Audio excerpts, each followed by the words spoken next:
Olá, você está ouvindo Sociedade dos Geógrafos Mortos, um podcast sobre geografia com Roberto Lobato Corrêa.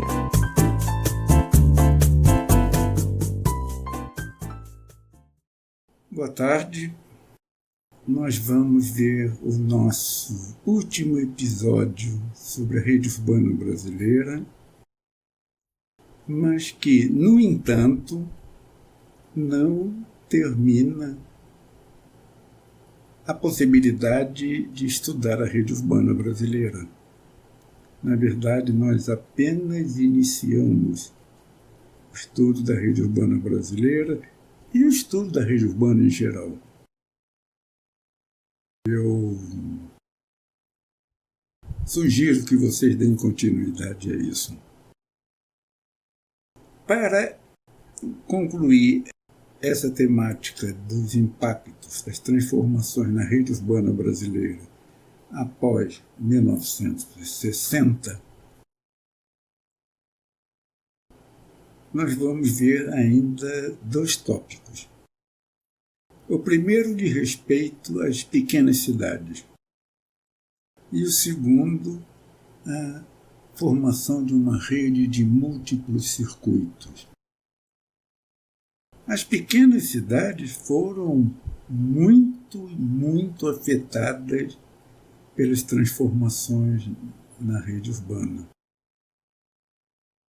Primeiramente, porque as pequenas cidades, no mundo inteiro, nos Estados Unidos, na Europa, na América Latina, as pequenas cidades têm força, nasceram, sobretudo nos países de colonização nova, ou seja, do século XVI para cá. Nasceram num contexto de mobilidade lenta, difícil e com baixa frequência de ocorrência. Ao que tudo indica, as grandes transformações no sistema de circulação, seja sistema de circulação de bens materiais, seja de pessoas, seja ainda de informações e capital, alteraram a necessidade de inúmeras pequenas cidades. Ao que tudo indica, o papel delas nas redes urbanas afetadas pelas transformações pós-Segunda Guerra Mundial, digamos assim, essas transformações foram muito grandes. A esse propósito, sugiro que leiam o meu estudo, que está publicado, foi divulgado nesse conjunto de texto disponibilizado, mas que foi publicado primeiramente no Boletim Paulista de Geografia e depois no livro Caminhos Paralelos e Entrecruzados. As pequenas cidades foram impactadas diferenciadamente pelas transformações ocorridas a partir da segunda metade dos anos 50. Eu vejo 5 tipos de transformações, que são espécies de tipos ideais, ideias tipo, que dizem respeito, cada um dos tipos, a uma vasta gama de cidades pequenas, mas que pode ter deixado algumas cidades que não estão incluídas em nenhum desses tipos. Quais são esses tipos de cidades que emergem a partir de transformações espacialmente diferenciadas em relação às pequenas cidades? O primeiro tipo é a pequena cidade que se transforma num próspero lugar central. Isto ocorre, sobretudo, nas áreas do agronegócio,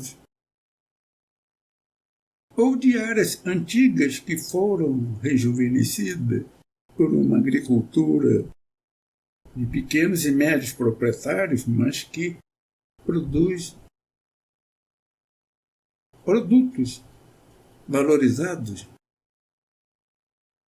Essas pequenas cidades valorizadas pela modernização da agricultura, modernização capitalista, diga-se.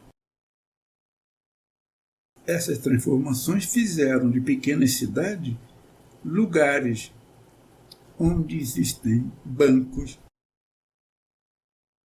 de financiamento para a produção, onde existem cooperativas de produtores de bens agrícolas, onde existem um comércio e unidades de reparação de um maquinário agrícola cada vez mais diversificado e mais complexo, onde existem unidades de beneficiamento da produção agrícola, onde existe uma demanda por parte de agricultores prósperos ou com nível de renda significativo, suscitando o aparecimento da oferta de bens e serviços para o consumo final, ou seja, prósperos lugares centrais, com atividades vinculadas diretamente à produção agrícola e à demanda, ou seja, ao consumo final daqueles que produzem esses bens agrícolas. Esse tipo de cidade ocorre nas áreas do centro-sul do país, sobretudo. No norte de Mato Grosso, é possível a verificar, mas com certeza, no Paraná, Santa Catarina, Rio Grande do Sul, certas áreas de Minas Gerais, Mato Grosso do Sul, é um tipo de inserção de pequenas cidades na moderna economia agrícola capitalista. Há algumas exceções ligadas à produção de cooperativa de produtores, e isso ocorre particularmente no interior de São Paulo. O segundo tipo de transformação sobre as pequenas cidades, de respeito às cidades que se tornaram centros altamente especializados na produção de um bem de alto valor agregado, ou mesmo que não seja tão alto assim, mas que isso constitui a base econômica daquelas pequenas cidades. E que isso está vinculado às atividades agrícolas ou minerais, ou de mineração, ou de atividade industrial da área onde ela está inscrita.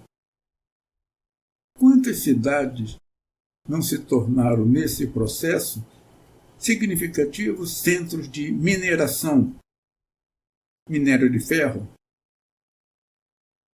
e outros minérios? Cidades que se tornaram em centros de industriais, metalurgia e, mais especificamente, siderurgia, indústria mecânica, centros de confecções ou cidades em torno de uma fábrica de papel, de celulose e papel, ou de uma fábrica de cimento, ou de alguma indústria de calçados, ou se tornaram centro de uma produção artesanal, tipo bordados, por exemplo, ou centros religiosos, ou centros educacionais, ou centros de lazer, sobretudo, praia. São centros especializados que não dependem de uma interlândia agrícola próxima, como os prósperos lugares centrais, mas que dependem de relações que muitas vezes se fazem a distâncias consideráveis, muito além da sua área de influência imediata, ou mesmo de sua área de influência. Isso abre um campo para inúmeros estudos.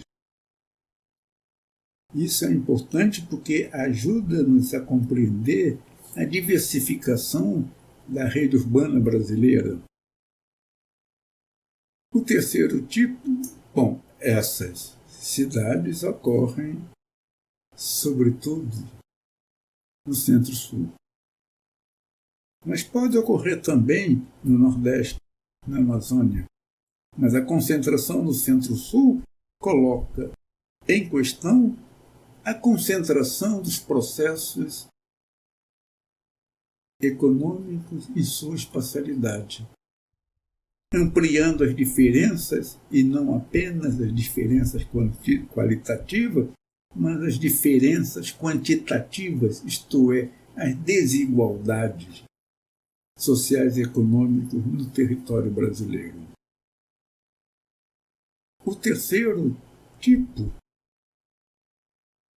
é a cidade reservatório da força de trabalho. São inúmeras cidades.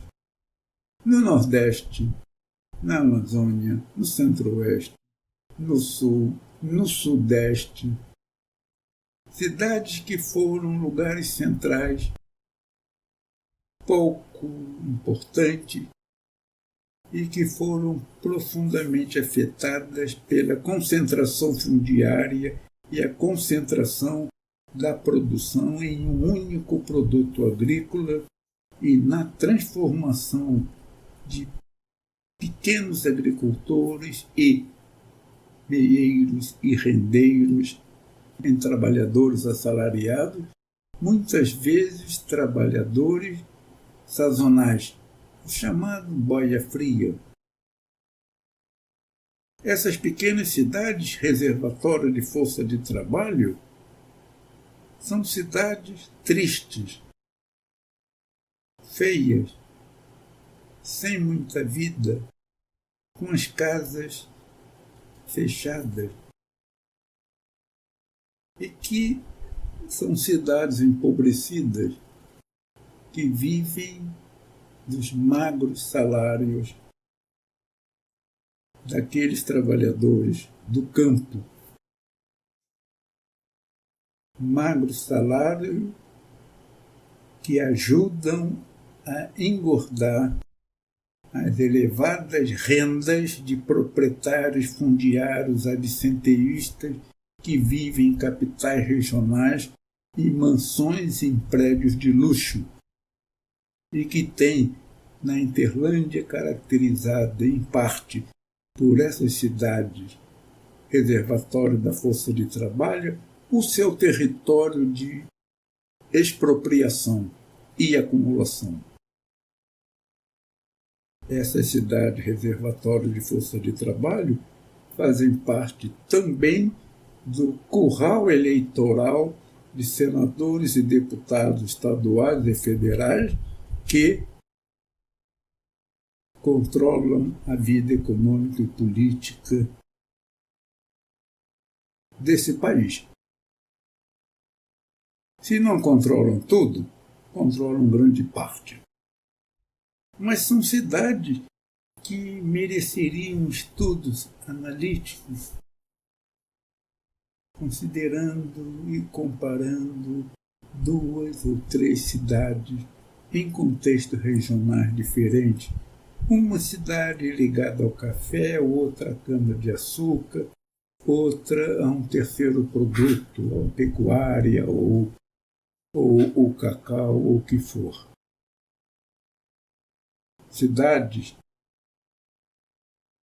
como prósperos lugares centrais, cidades especializadas, e cidade reservatório de força de trabalho constituem já uma tipologia muito significativa resultante das transformações desiguais ocorridas nas pequenas cidades após as transformações ocorridas na década de 50 e de lá para cá. E que continuam ainda e que vão continuar. Porque se há questão, se há problema considerado na prática intocável politicamente, é a propriedade fundiária, particularmente a propriedade sob controle do agronegócio e que alimenta a política brasileira. Alimenta o centrão, alimenta os políticos de todos os partidos. O terceiro tipo é a cidade que vive, pequena cidade que vive de recursos externos. É a cidade empobrecida, marginalizada. Ela não se transformou num próspero lugar central. Ela não desenvolveu uma especialização produtiva que a inscreveria na rede urbana brasileira de um modo melhor. Ela não é um reservatório de força de trabalho. Imaginem, como se isso fosse bom. Mas pior do que isso, ela não tem renda. A Interlândia em torno dela é pobre. Pobre não só pela concentração fundiária, mas também pelo esgotamento do solo. E ela é pobre pela emigração massiva de trabalhadores que foram para as grandes cidades. Ela vive de quê? De fundos do governo federal. Entre eles, o Fundo de Participação, que é uma espécie de mesada que o governo federal dá às pequenas cidades. Fora o Fundo de Educação, o Fundo de Saúde. Ela vive de magros recursos que os trabalhadores emigrantes enviam para suas famílias. São cidades empobrecidas, marginalizadas. Quantas delas existem no Brasil? E onde estão localizadas? No Nordeste, sobretudo, mas também no Centro-Sul. Essas cidades são cidades empobrecidas, mas que fazem parte dessa rede urbana brasileira majestosa de um lado e terrível de outro. E isso é estrutural. Não são políticas públicas apressadas e eleitoreiras que resolverão isso. Isso pressupõe mudanças radicais. Quantas dessas cidades que vivem de recursos externos, incluindo as aposentadorias do Fundo Rural, na qual um antigo agricultor, com um salário mínimo, sustenta ele, a mulher, 4 filhos e 6 netos. Como? Só Deus sabe. E, finalmente, o quinto tipo é a cidade, pequena cidade, centro de uma área agrícola, que, por sua proximidade a uma capital regional, a uma metrópole regional ou uma grande cidade, se transforma num subúrbio dormitório. Ela perde suas vinculações, a maior parte delas, suas vinculações diretas com o mundo agrário circundante. Ela é o subúrbio dormitório onde, cotidianamente, Muitos trabalhadores fazem essa jornada para o trabalho para a grande cidade próxima. Ou seja, é uma cidade que perde a sua identidade com o mundo rural, com o mundo agrário, e incorpora-se no escalão inferior de uma aglomeração urbana. Olha, gente, isso é um enorme tema de pesquisas. Estudos sistemáticos devem ser feitos. Mas façam isso conscientemente, através de uma programação sistemática de estudos comparativos. E isso não deve virar 7, 10, 12 estudos de iniciação científica. Até pode, mas por favor, não deem autonomia a cada um desses pedacinhos da vida dessas pequenas cidades. Mas este é um problema que compete ao professor orientador e não aos alunos de graduação, nem de mestrado, nem de doutorado, ao professor orientador. E isso nos coloca a questão do papel fundamental, essencial que têm os professores, doutores, orientadores, que devem estar atentos às tentações da senhora Capes e do senhor CNPq de pontuar, deixando de lado a sistematicidade, a qualidade de estudos que caracterizam a academia. Mas há um amplo campo de pesquisas pela frente, não tenho a menor dúvida. Finalmente, a última, mas não a última de fato, mas a última do que eu vou falar, transformação da rede urbana brasileira, diz respeito a que esta rede, que nasceu como rede dendrítica, que nasceu como redes pouco integradas entre si, e quando muito se desenvolveu num padrão de rede cristaleiriana, esta rede se torna uma rede de múltiplos circuitos. Isto é, há um circuito. Vários circuitos, aliás. Ou seja, é possível sair de uma cidade numa direção, passar por várias outras cidades e por uma direção diferente, chegar à cidade de origem. Há múltiplos circuitos de tal maneira que uma trajetória de circulação atravessa vários circuitos. O padrão é complexo, muito complexo, difícil de mapear, mas que mostra a variedade e a intensidade das relações espaciais. A rede de múltiplo circuito, recorde-se, é a rede do mundo capitalista avançado. E ela não pode ser detectada por projetos do tipo REGIC, que é um projeto voltado para a identificação de redes de lugares centrais.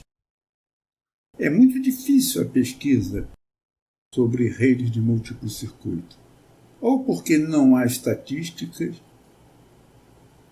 ou porque, se elas existem, elas não são disponibilizadas para os seres mortais da pesquisa acadêmica. Elas podem ser disponibilizadas para os seres que pertencem às grandes cadeias, grandes redes de consultorias, mas não aos pobres seres mortais da academia. O que é um absurdo.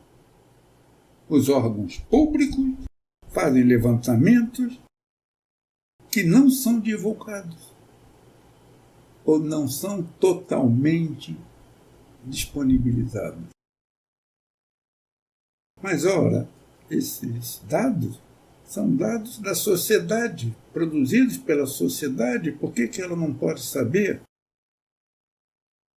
A tese de que tem que manter a inviolabilidade do autor, que não pode ser reconhecido. Ora, por trás dos panos, todos nós sabemos quem são esses autores. Mas alguns podem e outros não. Então, isso pressupõe uma pesquisa de, primeiramente, ver que dados existem e que dados são disponibilizados. A informação estatística é um bem público e deve ser tornada pública. Ainda que na própria produção estatística haja já um direcionamento.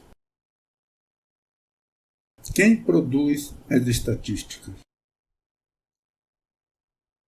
Quem as inventa?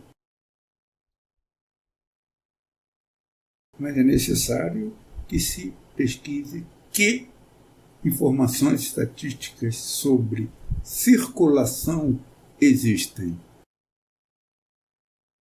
Não basta apenas mapear a localização dos fixos vinculados a essas interações espaciais.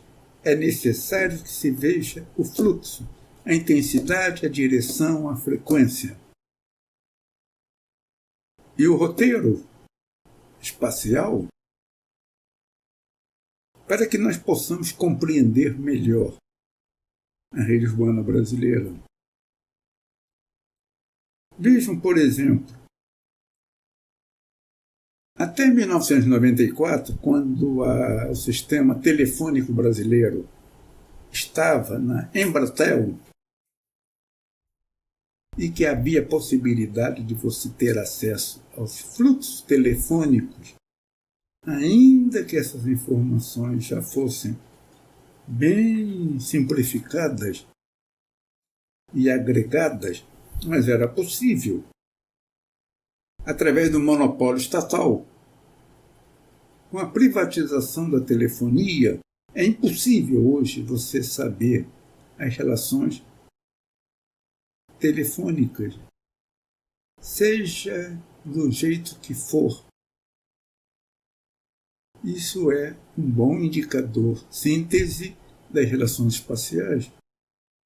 O movimento bancário, que nunca se soube direito ou nunca se soube mesmo, torna-se agora, à medida que há uma concentração das sedes sociais de banco, impossível de se saber.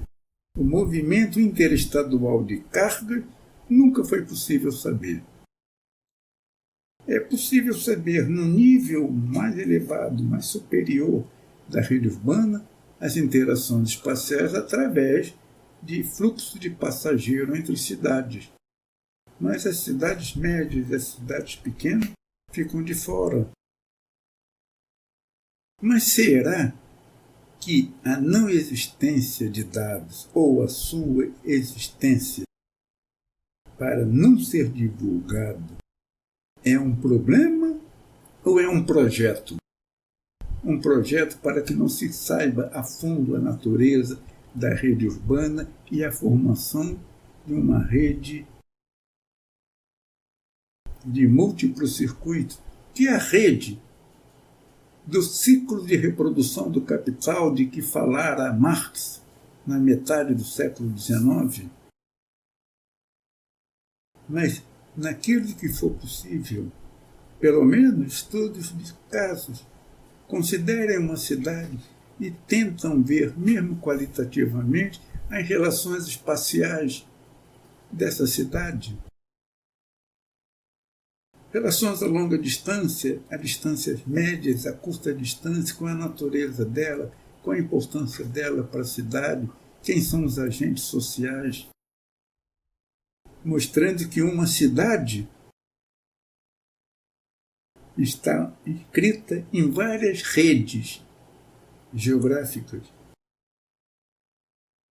numa rede de lugares centrais, numa rede de produção e gestão da produção e numa rede político-administrativa.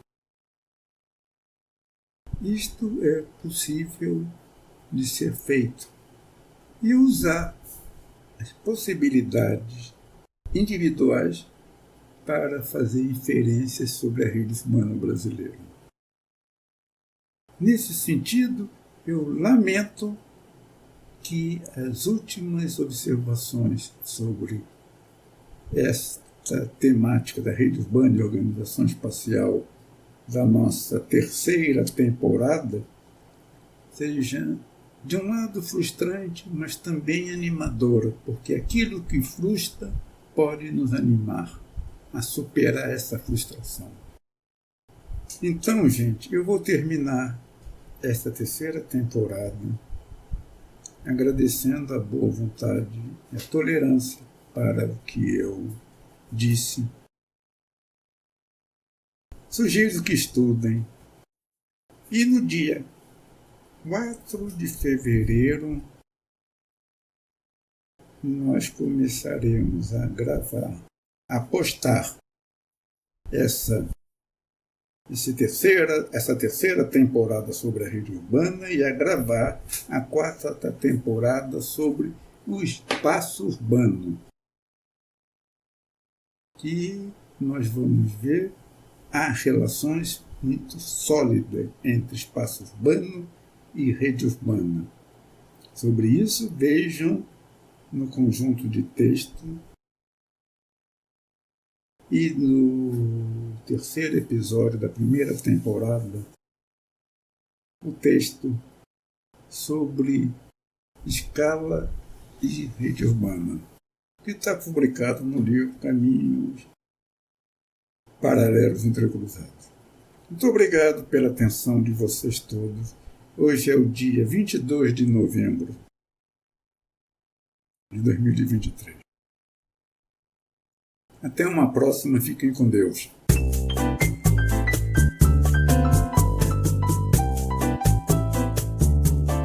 O podcast Sociedade dos Geógrafos Mortos tem produção de Rafael Lia.